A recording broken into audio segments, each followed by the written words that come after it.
ಕರುನಾಡು times ಚಾನೆಲ್ನಲ್ಲಿ ಸುದ್ದಿ ಮತ್ತು ಜಾಹೀರಾತು ನೀಡಲು ಈ ನಂಬರ್ಗೆ ಕರೆ ಮಾಡಿ.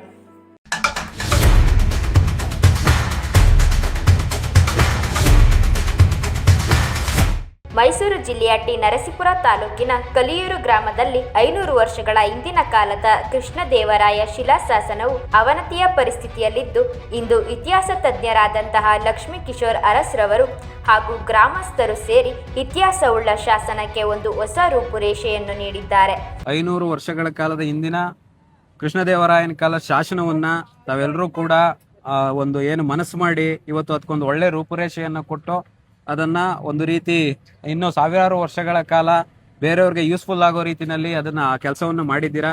ಮೊದಲನೇದಾಗಿ ತಮ್ಮೆಲ್ರಿಗೂ ಸಹ ನಾನು ನನ್ನ ಹೃತ್ಪೂರ್ವಕ ಕೃತಜ್ಞತೆಗಳನ್ನ ಸಲ್ಲಿಸ್ತೇನೆ. ಈ ಊರಿಗೆ ಕೃಷ್ಣದೇವರಾಯಪುರ ಅಂತ ಹೆಸರನ್ನ ಇಟ್ಟು ಈ ಊರಿನ ಬ್ರಾಹ್ಮಣರುಗಳಿಗೆ ಇದನ್ನ ಅಗ್ರಹಾರನ್ನು ಮಾಡಿ ದತ್ತಿ ಕೊಟ್ಟಂತದ್ದು, ದಾನ ಕೊಟ್ಟಂತದ್ದು, ಅದರ ಒಂದು ಈ ಏನು ಸ್ಕ್ರಿಪ್ಟ್ ಇರುವಂತ ಶಾಸನನೇ ಇದು. ಇದ್ರ ಬಗ್ಗೆ ನಾವು ಹುಡ್ಕೊಂಡು ಬಂದಾಗ ಇದು ಇಲ್ಲಿ ಒಂದು ಅವನತಿಯ ಸ್ಥಿತಿಯಲ್ಲಿತ್ತು.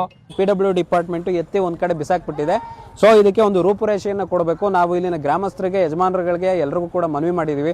ಇವತ್ತು ನಾವು ಇದೊಂದು ಕಲ್ಲನ್ನ ನಡೆಸ್ತೀವಿ. ನೀವು ಹೇಳಂಗಿದು ಇನ್ನು ಸಾವಿರಾರು ವರ್ಷ ಇದರ ಇತಿಹಾಸನ ಹೇಳುತ್ತೆ. ಲಕ್ಷ್ಮೀ ಕಿಶೋರ್ ಅವ್ರು ಬಂದು ಈ ರೀತಿ ಇತಿಹಾಸ ಇರ್ತಕ್ಕಂಥ ಶಿಲಾಶಾಸನ ಹಾಳಾಗಿದೆ, ಅದನ್ನ ನಿಲ್ಲಿಸ್ಕೊಡ್ಬೇಕು ಅಂತ ಕೇಳ್ಕೊಂಡಾಗ ಗ್ರಾಮಸ್ಥರೆಲ್ಲ ಸೇರಿ ಇದನ್ನ ಇವತ್ತು ಇಲ್ಲಿ ಮತ್ತೆ ನಮ್ಮ ಕಲಿಯೂರು ಗ್ರಾಮದಲ್ಲಿ ರಂಗಭೂಮಿ ಕಲಾವಿದರು ತುಂಬ ಜನ ಇದ್ದಾರೆ ಸರ್.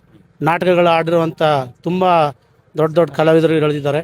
ಹಾಗಾಗಿ ಇದು ಕಲೆಗಳ ತವರೂರು ಅನ್ನೋದು ಸಾಬೀತಾಗ್ತಿದೆ, ಇದರಲ್ಲಿ ಎರಡು ಮಾತಿಲ್ಲ. ನಾ ಕೇಳೋದೇನಂದ್ರೆ ನಮ್ಮ ಊರ್ ಗ್ರಾಮಸ್ಥರನ್ನ ಹೆಲ್ಪ್ ಮಾಡಿ. ಏನಾದ್ರು ಇತ್ತು ಅಂದ್ರೆ ನಾನೇನು ನಿಮ್ಮನ್ನ ಫೈನಾನ್ಸಿಯಲ್ ಆಗಿ ಹೆಲ್ಪ್ ಮಾಡಿ ಅಂತೆಲ್ಲ, ಒಂದಿತ್ತು ಅಂದ್ರೆ ಬಂದ್ ನಿಂತ್ಕೊಳ್ಳಿ ನನ್ನ ಹತ್ರ. ಯಾಕಂದ್ರೆ ನಾನು ಬ್ಯಾಂಕಲ್ಲಿ ಕೆಲಸ ಮಾಡೋದು, ಆಧಾರ ಆದ್ರೂ ನಾನು ಇವತ್ತು ಈ ತರ ನಿಲ್ಲಿಸ್ತಾರೆ ಅನ್ನೋದಕ್ಕೆ ರಜಾ ಹಾಕಂಡ್ ಬಂದಿದ್ದೀನಿ. ನನ್ನಲ್ಲಿರೋ ಇಂಟ್ರೆಸ್ಟ್ ನಮ್ಮೂರ ಗ್ರಾಮಸ್ಥರಲ್ಲಿ ಇದ್ರೆ ತುಂಬಾ ಒಳ್ಳೇದು ಅಂತ ನಾನು ಕೇಳ್ಕೊತಾ ಇದ್ದೀನಿ. ಈ ಶಿಲಾಶಾಸನವನ್ನ ಪ್ರತಿಷ್ಠಾಪನೆಯನ್ನ ಮಾಡಿಸೋದಕ್ಕೆ ಬಂದಿರ್ತಂತ ಲಕ್ಷ್ಮೀ ಕಿಶೋರ್ ಅರಸ್ ಅವರಿಗೆ ಧನ್ಯವಾದಗಳಲ್ಲಿ ಹೇಳ್ತಾ ಇದ್ದೀನಿ.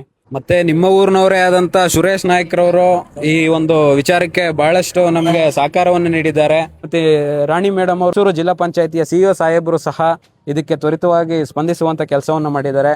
ಅವರೆಲ್ಲರಿಗೂ ಸಹ, ಕಲಿಯೂರಿನ ಗ್ರಾಮಸ್ಥರಿಗೂ ಸಹ, ಸಮಸ್ತ ಇತಿಹಾಸ ಪ್ರಿಯರ ಒಂದು ಅವಧಾನೆಗಾಗಿ ವೈಯಕ್ತಿಕವಾಗಿ ನಾನು ಎಲ್ರಿಗೂ ತುಂಬ ಹೃದಯದ ಕೃತಜ್ಞತೆಗಳನ್ನ, ಧನ್ಯವಾದಗಳನ್ನ ತಿಳಿಸ್ತಾ ಇದ್ದೇನೆ. ನಮಸ್ಕಾರ. Thank you.